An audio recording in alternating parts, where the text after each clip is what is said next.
Une épreuve de Bernoulli est une expérience dont on ne retient que deux résultats contraires.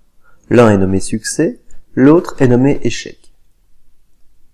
Par exemple, à pile ou face, on a deux épreuves pour ce même phénomène fortuit, qui sont soit pile, soit face. On ne peut rien avoir d'autre. Par exemple, dans un vrai ou faux, soit c'est vrai, soit c'est faux. Ou encore, dans l'attribution des genres, masculin ou féminin. Si on a gagné ou si on a perdu. Donc chaque fois que nous avons un phénomène fortuit qui ne donne lieu qu'à deux épreuves contraires l'une de l'autre, ceci s'appelle une épreuve de Bernoulli. La probabilité du succès est notée P et celle de l'échec est notée Q, avec Q qui est égal à 1 moins P. Dans certaines applications en probabilité, on ne peut pas étudier les probabilités avec les règles simples. C'est pourquoi on invente différentes lois. Par exemple, la loi binomiale s'applique quand on souhaite connaître la proba lorsqu'il s'agit d'une épreuve de Bernoulli, c'est-à-dire qu'il y a seulement deux issues possibles et que l'on répète n fois cette même épreuve de Bernoulli, avec n n'étant pas trop grand. En notant x, la variable aléatoire dont la loi de proba est la loi binomiale, alors la proba d'obtenir k succès quand on effectue n épreuves est égale à P de x égale le nombre de succès k, c'est égal à la combinaison de k parmi n. On se rappelle que la combinaison de k parmi n, c'est égal à n factoriel divisé par n moins k factoriel fois k factoriel. Et on multiplie la combinaison par la proba de succès exposant le nombre de succès espérés, multiplié par 1 moins p exposant le nombre d'échecs, n moins k.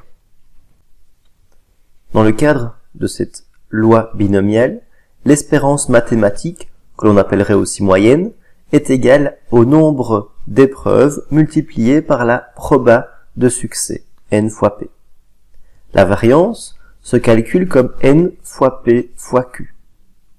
Et enfin, l'écart type, qui est la racine carrée de la variance, se calcule comme égal à la racine carrée de n fois p fois q. Prenons un exemple. Un philatéliste acquiert un lot très important de timbres en vrac au sujet varié. Son fournisseur lui a assuré que son lot contenait 5% de timbres sur le thème du sport. Ce sont ceux que notre collectionneur préfère. Le philatéliste tire 5 timbres au hasard. Soit x, la variable aléatoire égale au nombre de timbres de sport obtenus. Compte tenu de la quantité importante de timbres, on considère que la probabilité de succès reste identique après chaque tirage. On demande de calculer la probabilité de ne tirer qu'un seul timbre de sport parmi les 5 qu'il a tirés au hasard.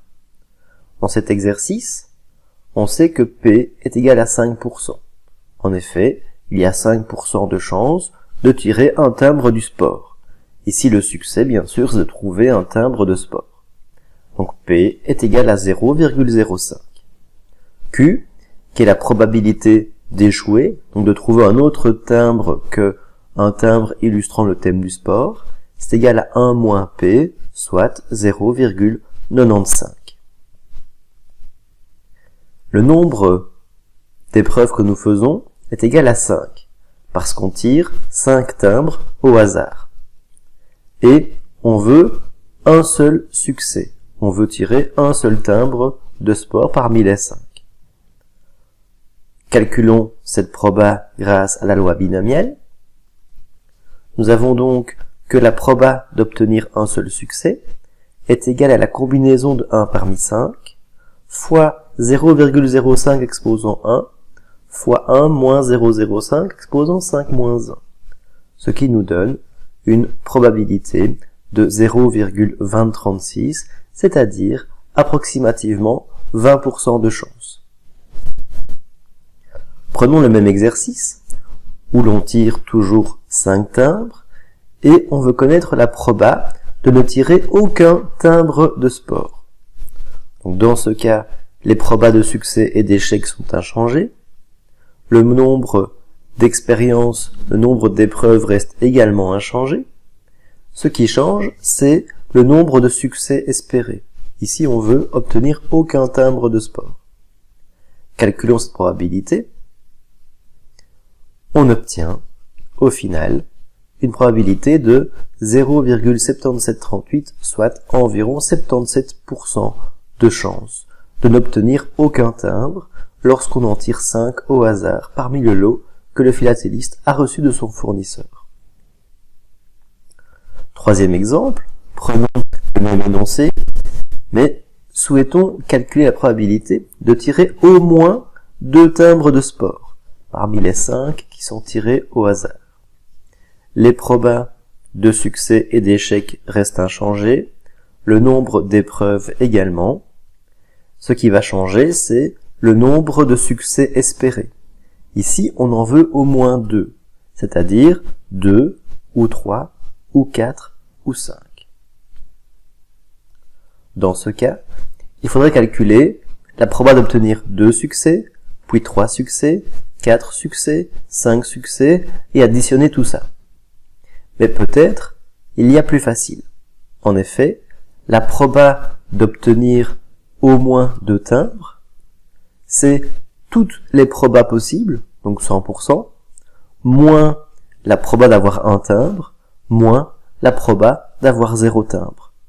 Comme on a déjà calculé ces deux probabilités antérieurement, on va utiliser les probas d'obtenir 0 succès et 1 succès, c'est-à-dire 1 moins 0,7738 qui correspond à la proba d'obtenir 0 succès, moins 0,2036 la proba d'obtenir 1 succès, ce qui nous donne 0,0226, soit 2% de chance que l'on tire au moins 2 timbres de sport parmi les 5 tirés au hasard. Lorsque le nombre n d'épreuves d'un schéma de Bernoulli est grand, le calcul de la proba d'obtenir un certain nombre de succès est fastidieux.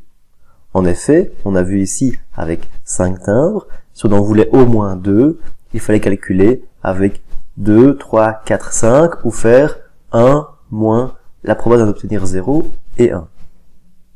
Mais imaginons qu'on tire 100 timbres et qu'on veut connaître entre 20 et 80 timbres. Ça devient très compliqué à calculer, ça devient très long. Alors dans ce cas, on va utiliser d'autres méthodes.